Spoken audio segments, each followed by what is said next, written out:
What if I told you that a simple idea and a $6,000 investment can turn into a six-figure brand? And it doesn't start with a patent. This is how real inventors actually make money in 6 simple steps. And for today's episode, we're going to be using my little pal here called the foam former. But before we get into this, let's talk about step 1. What is the first thing most inventors do to become profitable inventors and actually make money? Well, the first thing they're going to do is they're going to ignore 90% of the advice that they hear on YouTube, forums, online, from lawyers, you name it. Knock down the noise. Me personally, when I first had an invention idea back in 2020, I got on YouTube and all the typical gurus came up and they wanted to preach about how fun and simple and safe and fast licensing an idea was, right? And to their point, there's some people giving diligent advice on how to build out a marketing plan to convince a company to take on the risk of licensing your invention, figuring out how to manufacture it and make it. It's true. The methods they're teaching are true, but the result is intangible, or at least it's you're being misguided, right? It's falsely advertised, because at the end of the day, I run a company and I get people throwing patent ideas at me all the time. I really don't want to open them for a lot of reasons. One, I have plenty to work on myself. Number two, the heavy lifting involved in figuring out if a product is going to work, and then dealing with the personality of the person selling the patent, because 9 times out of 10, they think their product is the golden goose, and it's just not. There's a lot more to consider in this realm of bringing a product to market than just a solid idea and a patent, right? We need a marketing strategy. We need to market for cheap. We need to market efficiently. We need a manufacturing strategy. We need to manufacture for cheap. We need a comprehensive approach as to how we're going to hit the market and what medium we're going to sell on: Shopify, Amazon, brick and mortar, B2B, D2C. You name it, all right? I digress. So that's the 10-second recap on YouTube advice, internet advice, gurus, my experience. For some reason, something in my heart told me back in 2020 to ignore 90% of what these people are saying. Being kind of blind and blissful in this process is a huge asset. Fear is the #1 paralyzer of inventors. Move past those fears. You're not curing cancer, presumably. The idea that your invention is going to get out of control and become something you can't even handle, so you need to quickly hand it off to a bigger company that can. False. This is the reason why 2 years ago, Marcus and I started the Invent With Me podcast, because what a huge gap there was in this space where when you get online, you have attorneys giving you cautionary tales and trying to get you to fill out a patent right away, to hand over the retainer. And then the other side of it was people selling a $4,800 course with really no end in sight.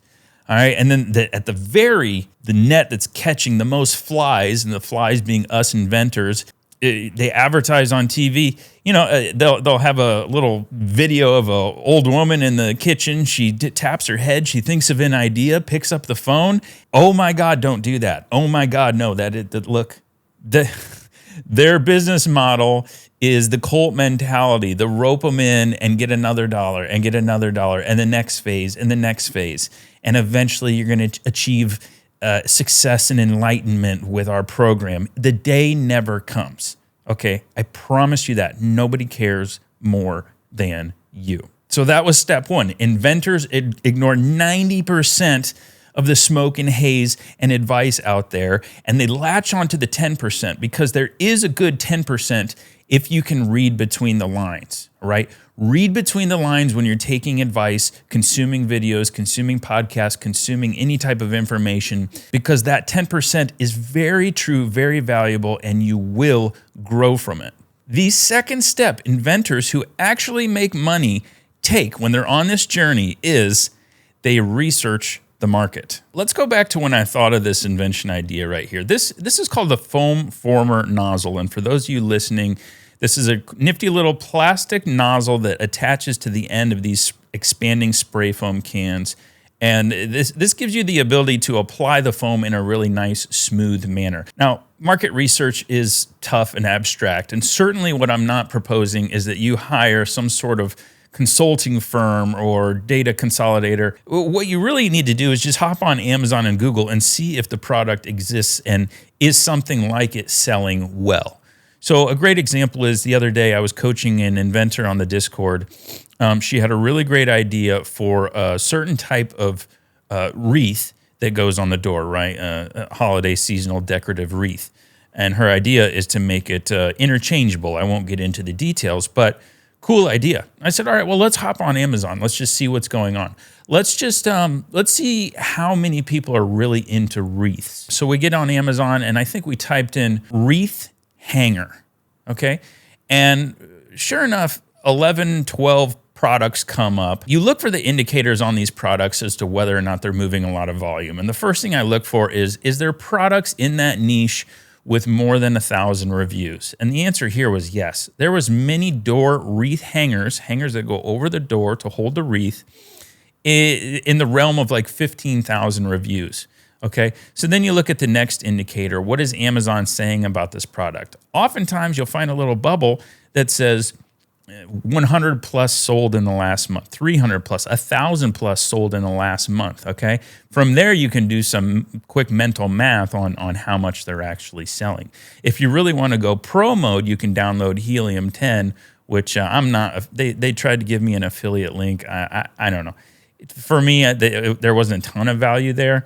But if you're really into data collection, grab the Helium 10, sign up for that, and then you can enter these Amazon ASINs or their SKUs or their product names, and it will give you a estimation of how much that particular product is selling a month. So with that in mind, I told her, like, hey, I feel pretty confident that you're in a space with a lot of traffic, and you could latch onto a lot of these keywords, wreath accessory, change out wreath, customized wreath. All these things are going to be highly hot topics and searchable on Amazon, so you may be able to catch a lot of flies. Now, going back to this plastic nozzle, knowing what I know now, I kind of did the same analysis, and not a lot of people are looking for this, right? Not a lot of people are looking for plastic nozzles, smoother spray foam nozzles. There's a handful, and they're going to default to the gun type of spray foam nozzle, the popular ones that you see at Home Depot for just applying it quick and easy. But as far as smoothing things out, again, I thought of this a year ago and I thought this was a banger, but knowing what I know now after running the Invent With Me podcast, not a lot of people are thinking about this. Not a lot of people want this. We'll get into that in a minute. Now, why do I talk about Amazon when there's so other options? Well, it's just the most free, easy way to assess data. You can't get Walmart's numbers, you can't get Bed Bath & Beyond's numbers, but you can get Amazon's numbers. And like it or not, they're like more than 40% of the US market when it comes to sales and retail. Use that low-hanging fruit. That's the best data collection you're going to have in the shortest amount of time. That could easily squash a bad idea and save you months of product development and even some cash. Because if you go about the wrong way, you can really blow some cash. And that leads us into step number 3. What do successful inventors do? Step 3 is they wait on the patent. So many of you listening to this are thinking, how can I patent this idea right now so no one else can do it? Why would you want to patent something that you don't know if it will sell? People are so patent happy, and I get it. I was one of them. But guess what? A patent is just a piece of paper. It is only worth your ability to defend it in court. And if your patent is making you no money, you don't have hundreds of thousands of dollars to defend the patent in court. I've had an issued patent for 2 or 3 years now, and still to this day, I can tell you that even though we do multiple millions of dollars in sales a year, when you look at our profit margin, do we really have an extra $300,000 hanging around to defend the patent if someone was to infringe on it? Of course not, right? So what makes you think that a patent is so important to you in this beginning stage? Well, Grant, I just don't want someone else to capitalize on the idea. I don't want someone else to do it. I'm sorry, that's not a good enough reason, okay? Just start moving on your product. You decide if it's worth patenting, because a patent is going to cost you around $9,000 for a non-tech idea. You have to pinch every penny in this process, not because there's no money in this game, But there's no money in this game for people who go about it wrong. That I guarantee you. So going back to this foam nozzle, when I first thought of this idea, I was pretty hot to try on making this because I thought I could make it cheap and efficient and sell it at a high price, and I could make viral fun videos that were really satisfying to watch because it applies foam. And what I did was I did a rough Google patent search to see if something existed. Nothing was really even close. But more than that, I just shopped around on Google and Amazon to see if something similar existed. It did not, and I took that as permission to go ahead with the idea and keep on researching the process to bring this to market. Let's say that someone did own the patent on this. No one's doing squat with it. I just proved that with Google and Amazon. That means that the patent is something that I could probably buy outright from the person for a few $1,000s. And let's say my grumpy neighbor actually owns the patent, right? And it still has life in it because patents are only 20 years. He has a patent on it that has 10 years left, right? So I think I'm screwed. I'll still offer my neighbor $3,000 for his patent, or maybe less. I'll start at $1,000. If he says no, I'll offer him a little bit more. If he keeps saying no, I'll work around his patent. It's sad, guys, but there's always a workaround. But you see, in all these scenarios, I didn't freak out about the status of the patent. Why? Because no one's doing anything with it. And that tells me that my drive and my passion for the product is going to far override any piece of paper that I can simply work around in a matter of 6 months once I have a solid plan and I know how to generate revenue. Why are we talking about how good, smart inventors who make money, they wait on the patent? Well, you issue a provisional patent because that costs less than $150 if you do it yourself. There's plenty of AIs. I'll try to dig them up and list them below. Google Patents is great for getting your baseline, comparing and contrasting. Write up a provisional patent. No one at the USPTO is even reading your provisional patent. It's just a formality. Send it in on a piece of paper. That gives you legal patent pending status for $150. Just do it, get it done, and don't think about the patent again for a year, okay? You've already checked Google Patents. You've already shopped on Google, shopped on Amazon. You already filed a provisional patent. That's it. That took you 3 hours and cost you $150, okay? We're done talking about patents for now. We're focusing on profit. The fourth thing that inventors do who actually make money is they prototype for cheap. In the Discord is a gentleman named Lance, and Lance has become a really good friend of mine over the years. And when I had this idea, the first thing I did was I hit up Lance and I said, hey, I'm just kind of doodling on a piece of paper, but this is my idea for a foam nozzle, and this is kind of how it would work. And he took a phone call with me, obviously for no charge, because we're on a first name basis, and he'd do that for anybody in the Discord. And from there, he got kind of excited about the idea. He said, yeah, I could see that working. I could see that. I said, okay, well then, let's do this. Let's just work together for 3 months. I'll give you $600 a month just to be at my beck and call. And let's just work out this product, right?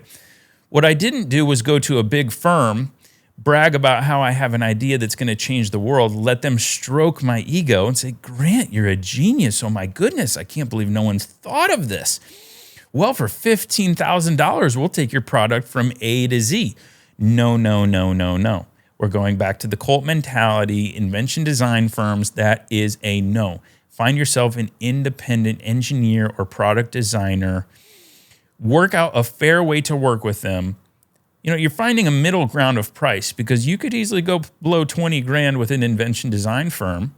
Or you could just try to spend $100 on Fiverr and get bad results and have to keep paying for revisions, have poor communication with non-English speaking engineers and designers. So let's find a middle ground. Let's space out $1,800 over 3 months. A lot of you can afford that. Okay, $600 a month to work with someone. Lance is happy. He knows he's getting paid. I'm happy. I know that anytime I have a thought or a change, I don't have to deal with paperwork. And I know that the product is going to get nailed because we have the time to finesse it and do it right. Well, what I didn't anticipate was I wasn't going to need 3 months because within a day, Lance had printed out really awesome prototypes. And he even sent me a video of him testing it on a piece of cardboard. And this was awesome because, look, you can't spend a lot of money because you don't know how your invention is going to react or even look or behave or feel until it's somewhat roughly prototyped. A prototype is not a sample. It's just whittle it out of wood, cut it out of cardboard, make it out of epoxy, 3D print it, grind it down, mill it, weld it, whatever you have to do. But a prototype is going to tell you a lot. And what this prototype told me was that you can actually form foam. It will react, because if anybody's used that stuff, it's literally devil's blood. So that demystified a huge concern in my mind. So, okay, now for a very small amount of money and time, we realized the concept is solid, okay? But we did want the product to be more aesthetic, feel better in the hand, not slip out of your hands. So we did keep reworking the product for a couple of weeks. And it came out to what you're seeing today, a really sleek product that looks great, feels good in the hand, and it functions perfectly. And this leads us into step 4. What do inventors who actually make money do in this process? And in the 4th step, they source manufacturing like a pro. Once I knew that this plastic nozzle was solid and it worked, the first thing I did was get on Alibaba, because that's a low-hanging fruit. That's the easiest place to manufacture. Find manufacturers, connect with them, and begin a really strong rapport and communication, right? India, Vietnam, Cambodia, Malaysia, are these available? Yes, they are available. But I can promise you that for the development period, China is the best to work with. Even if you don't end up going with China, the mold is going to have to be made in China. They're the only people making molds. Maybe Korea is making molds, but they're probably still sourcing them from China, right? And engineers in China are the most well-positioned engineer your product for you, to put the final touches, because Lance isn't a injection molder. He's not a mold maker. So Lance may design the CAD file for this, and it may have conflicts. And sure enough, it did. He said, look, man, your plastic is thick in places and thin in places. This is going to cause inconsistent swelling and expansion. It's just not going to work. You have some bevels that don't work, some undercuts, whatever. It's a language I don't speak, but I still had Lance on retainer, and I was able to connect Lance and Rick on Alibaba, who was a manufacturer that I found, and they worked through the details together, okay? Again, none of this area is my expertise. That doesn't matter. You want to be a jack of all trades and a master of none, because you can focus on engineering till you're blue in the face, but guess what? It's not a huge part of the inventor's bullseye and where you need targeted focus. Maybe you don't have an engineer, you don't want to work with a Lance, and you're just feeling this process out. And you start talking with the manufacturer and they start asking you a lot of questions you don't understand. That's when you jump into ChatGPT and have a very candid conversation with Chat and tell them what questions you're getting asked and how you don't want to sound like a newbie, so how should I answer? That's going to give you the ability to keep your friend close, right? Keep the manufacturer close so that they will have the patience to work with you. Because if you start saying, I don't know, over and over again, they're going to think this person is never going to place an order. They're never going to go through with it. So you need to talk the talk and walk the walk. And ChatGPT is a really easy way to do that. And with this, at one night, Lance wasn't available, and he was asking me about porting and venting, and I just asked ChatGPT. I said, what is this guy talking about? And it explained to me what metal you might want to make the mold out of, and the exact names of the metal, and how porting and venting works with injection molding, all these different terms, and I was able to respond fairly quickly with a really detailed response that let him know I'm serious, I'm a buyer, and I'm willing to make this transaction, which motivated him to keep on working and get this done much faster. Another part of sourcing manufacturing like a pro is knowing who you're dealing with on the other end. Are you a trading company? Are you a manufacturer? Are you both? Ideally, you want both, but sometimes trading companies can be good. That's basically just a middleman. That could be literally one man working from home, but he has the ability to run across the street to the mold maker, and then to the other side of the street to the packaging department, and then 3 blocks down to the guy making the springs, and he can put all that together for you, and he may be able to do it at a fair price.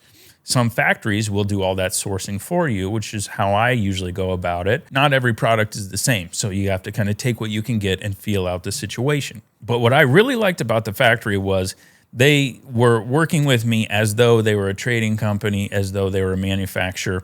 And what was really important was they were making molds on one side of the factory and injecting on the other side of the factory. With everything being in-house and under one roof, that's a lot less stress to me and a lot less cost to me.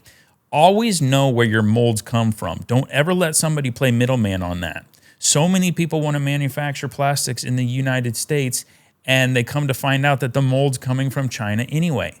So now you're paying a U.S. manufacturer a middleman fee for just going and sourcing, doing what I'm explaining, on Alibaba and sourcing a mold, right? So know where your molds come from. Don't get played. So going back to the nozzle, what was the mold cost? Well, that was $1,900. Rick quoted me $1,900, and then he quoted me 11 cents a piece to shoot these. That means to inject these and make one single piece. 11 cents, okay? So then I factored shipping, which I found Jake on the Invent With Me Discord, and he told me that I could probably get this done for $1,400. So the all-in cost for these nozzles was $6,000 for 25,000 units. Now, I think on the first order, that'd be about 24 cents a nozzle, but in future orders, after you amortize the mold cost, fancy way of saying once the mold is paid off, in future orders, these are only going to cost me about 16 cents a nozzle. I could sell these things for $3 a pop all day long. So we know the cost is fair, but do we know we can make a profit on this? And that leads us into step 5 of what inventors who actually make money do in this process. And in step 5, they price their product for profit. Last time I checked, you're not running a not-for-profit. Is that fair to say? And believe me, I ran a non-for-profit for several years. The only problem was I didn't intend to, okay? That's not a good feeling. Take it from me. So you're working for profit. So how do we structure how we're going to sell to the end consumer for profit? Remember a few minutes ago when I said I could make these for 16 cents and sell them for $3 all day long? That's not very true. And now, buying for 16 cents and selling for $3 is an amazing profit margin. I'm not even going to guess, but it's in the high 90s. Okay, so why doesn't that work though? Well, people don't generally buy $3 items on Amazon. Why? When you factor in shipping and fees, the minimum amount for shipping might be, $2.50. So it doesn't make sense to pay for shipping on such a low dollar item. If you look closely on Amazon, you'll rarely find something under $6. And the reason is the minimum fees and the minimum barrier. What you'll see is a lot of 6-packs and 9-packs. Toenail clippers is a great example. My wife wanted toenail clippers the other day. The smallest quantity she could find was a 6-pack. The reason is the shipping.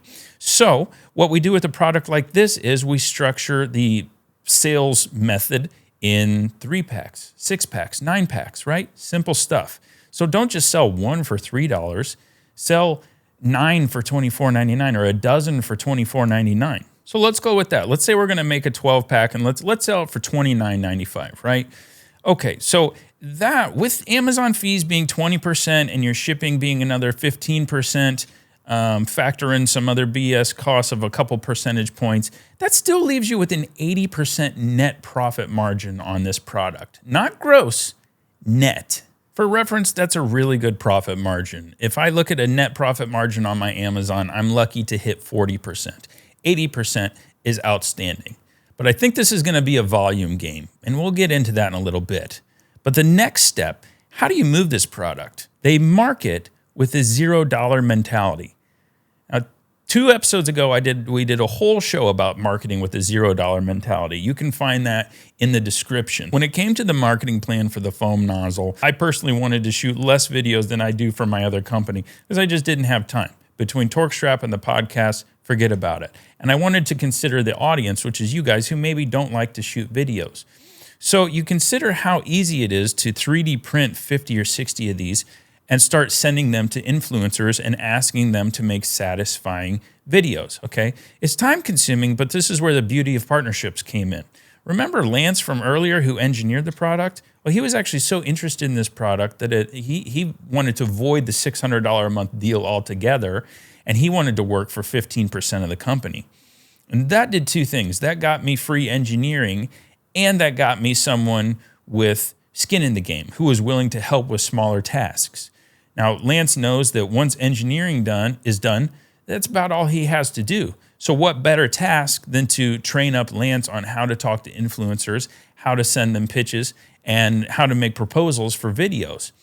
So then he could go after what is called micro-influencers. I consider micro-influencers at 30,000 followers or less, and ask them for content and videos that they would post on their own channels, as well as give us the raw footage that we can use on our own social media. Now, why does that fall under the $0 mentality?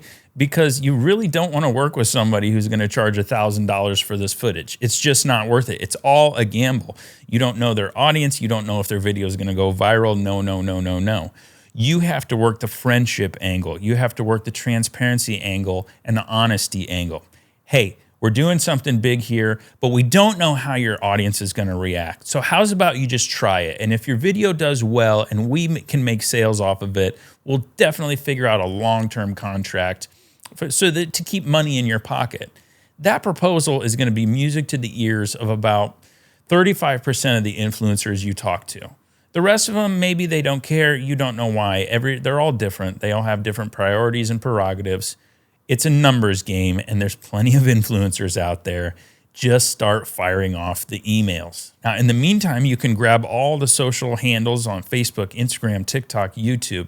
You can even build out your website, and you can start collecting emails by running a meta campaign. And maybe for $1 in email, you can collect 300 emails a month, right? That's probably fits in your budget. And for me, that fit in the budget because I saved the $600 a month I was going to pay Lance. So I spent a week learning how to build a meta campaign, and we were collecting 600 emails a month for 3 months off that same money, just repurposed. Meanwhile, we were doing $0 marketing by being very belly to belly. And what does that mean? Going to the hardware stores, talking to people in the aisles, chatting in forums, getting feedback, taking it with a grain of salt, knowing that people don't always speak honestly, but learning from what they say. Would you buy it? Would you tell me why you wouldn't buy it? Was such a valuable question for us to ask people. And it told us exactly how we should market it and what questions we should address with our language. Going into small mom and pop shop hardware stores, they love new products. Hey, check this out. This is the latest such and such, right? Talk to them, feel them out, have them help you understand what really moves in stores. A lot of times, independent hardware stores will do shows in their neighborhood where people come from all 3 towns over to come and talk to people, talk to vendors. You could get a table there for a really small amount of money, maybe even free if you convince them that, hey, I might not make any money here. How about if less than 600 people show up?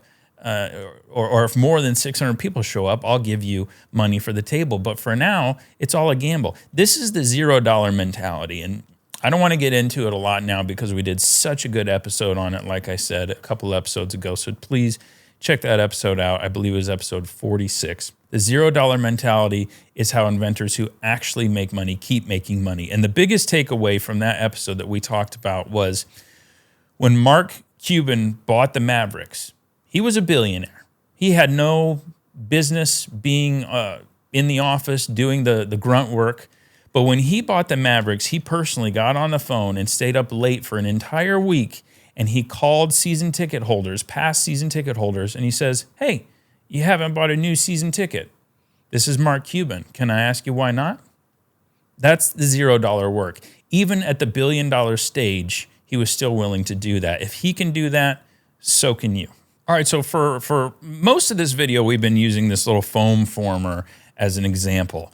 And the reason is because this is actually a product I tried to go through.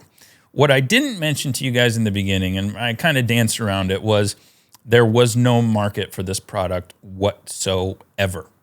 I didn't understand that until, doing the show and talking with Neil Twa, and I can look back and say that with confidence now. But earlier, we also talked about the woman I consult in the Discord and her idea for the wreath exchangeable accessory, right? that product has legs. Now, I want to talk about why I didn't even take a chance on this product. And the reason is a bird in the hand is worth two in the bush. I already have a successful invention called torque strap. And a lot of people's notion is that, oh, well, I'm going to invent this one product as a springboard for my next one and my next one and my next one. Personally, I think that's a huge waste of time and money. If you have multiple ideas, make sure that they fit in the same realm as your original good idea and they support it, right? Because you're going to find that a simple plastic nozzle, it may be a five-figure product, meaning maybe you can sell $10,000 of it a year or $20,000 of it a year, but for it to become a six-figure product, you're going to have to implement a new model, maybe the corner model, or the flat surface model, or the beveled gap model, or the large or the small, right? And now maybe you have enough products to catch more customers and it becomes a six-figure product. And if you want it to become a seven-figure product like Torque Strap is, you have to have a really solid three-model mix. When customers come to your website, when they see your product on the shelf, they need to find the one that's just right for them. That's how you have a high conversion rate. So if you want to keep inventing in the space of your original good idea. Don't branch out. That's like the person who buys a trailer and he keeps adding trailers onto it and breaking down walls to connect them. You still live in a trailer. I don't care how many you have. I get it. You guys have busy minds. You're inventors. For me, my outlet for that busy mind was, let's do a little bit different of a business model. Let's create the podcast. That's what I'm doing now, and that's what I love. That not only do I grow from it, but it gives me a creative outlet. It gives me something to do. If I have money burning a hole in my pocket, I can certainly buy more microphones. I definitely have plenty here, as you can see. Find another outlet, but don't just keep on inventing random one-off products.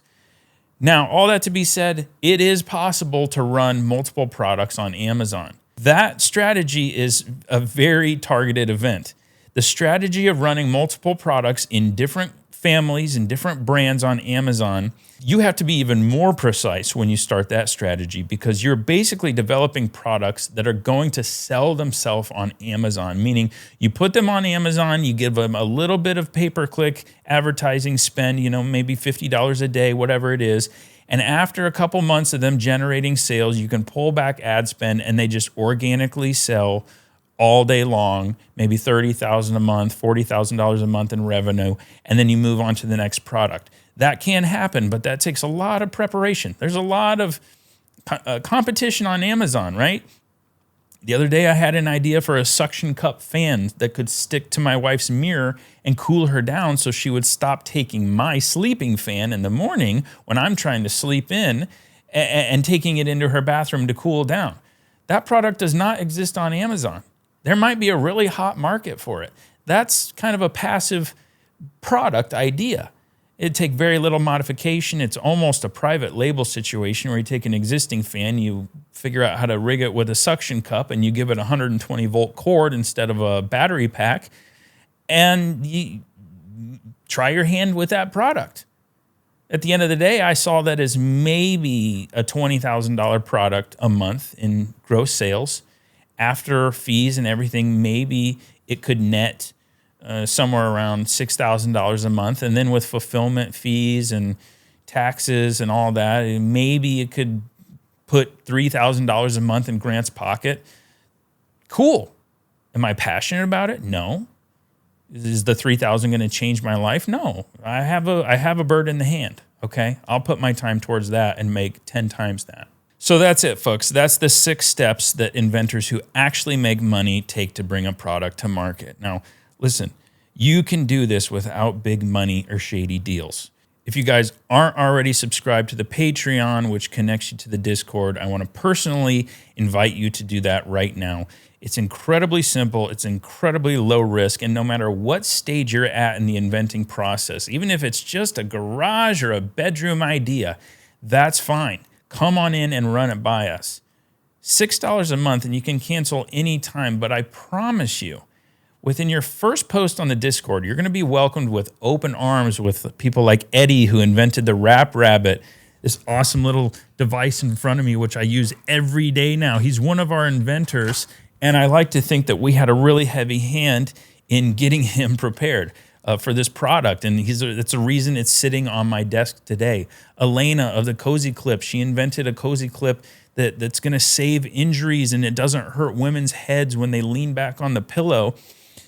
And she's killing it. She went viral on social media a couple months ago, so huge shout out to her. Sean from an earlier episode, he invented the Swipe and Wipe, and we coached him through it. All of us were bouncing ideas. He would ask us, hey guys, is this video funny? Is it entertaining? Is it going to make sales? And we would A, B, and C test, and we check Amazon photos between one another, see what's working, what's not. We go over tariff complications, and I give my little hacks and insights as to how to get around that. And we also talk about legal and patents, because that's the first thing everyone's thinking about. And we help to navigate that and make sure no one wastes any money. You can waste a lot of money in this world. I promise you that the $6 a month in the Patreon is going to make you money. First save you money and then make you money, because it's really the only guidance you're going to need. All right, guys. That wraps it up for today's episode. I want to thank you for listening. If you're watching on YouTube, be sure to subscribe. If you're listening, follow the show, leave a rating on whatever platform you may be on. Remember, I took the punches so that you don't have to. I'll see you guys on the next one.